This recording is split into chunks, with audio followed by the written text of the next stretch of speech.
J.V. Stalin. Forging Chains. September 24, 1917. Source: Works, Volume 3, March to October, 1917. Publisher: Foreign Languages Publishing House, Moscow, 1954. The machinery of compromise has been set in motion. That political house of assignation, the Winter Palace, is full of clients. Whom do we not find there? Just take a look at them, the honored guests. Moscow Kornilovites and Petrograd Savinkovites, Nabokov the Kornilevite minister and Tseretelli the champion disarmer, Kishkin the sworn enemy of the Soviets and Konoval the notorious lockout expert, representatives of the party of political deserters, the Cadets, and cooperator bigwigs of the Birkenheim breed, representatives of the punitive expedition party, the socialist revolutionaries, and right-wing Zemstvonists of the Dushechkin type, political pimps of the directory and well-known plutocrats of the public man category. Cadets and industrialists, on the one hand. Defencists and cooperators, on the other. On the one side, the industrialists as the prop, and the cadets as the army. On the other, the cooperators as the prop, and the defencists as the army, for after the defencists lost the Soviets they had to retire to their old positions, to the cooperators. Cast off the Bolsheviks, and the bourgeoisie and the democracy will then have a common front, says Kishkin to the defencists. Glad to be of service, replies Avksentiev, but let us first establish a statesmanlike approach. The bourgeoisie no less than the democracy should reckon with the growth of Bolshevism and endeavor to form a coalition government, Birkenheim admonishes Avksentiev. Glad to be of service, Avksentiev replies. Do you hear? A coalition government is needed, it appears, for the purpose of fighting Bolshevism, that is, the Soviets, that is, the workers and soldiers.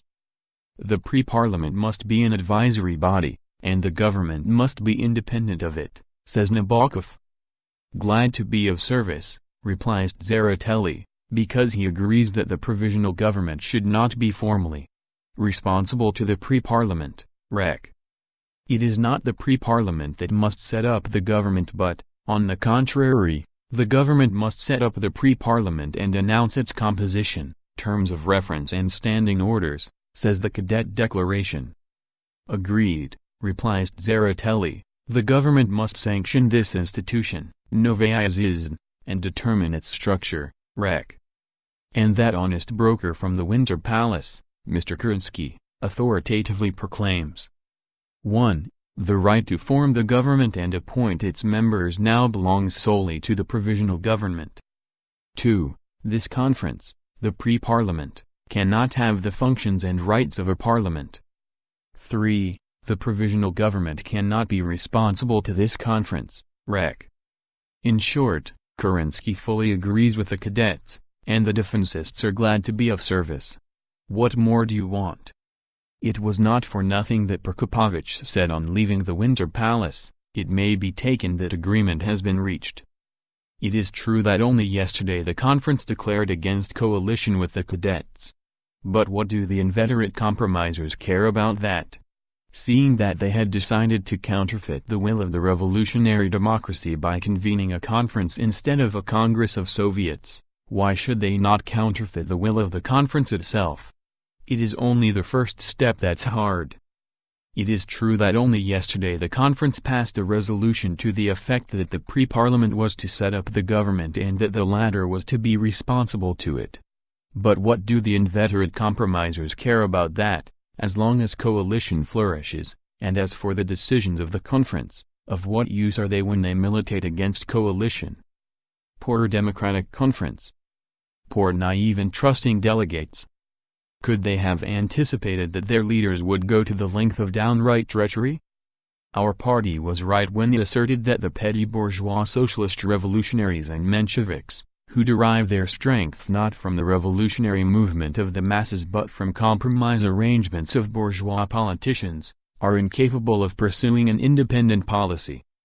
Our party was right when it said that a policy of compromise must lead to betrayal of the interests of the revolution.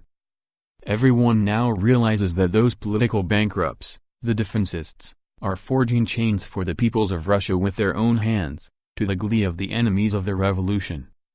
It is not for nothing that the cadets feel satisfied and are rubbing their hands in anticipation of victory.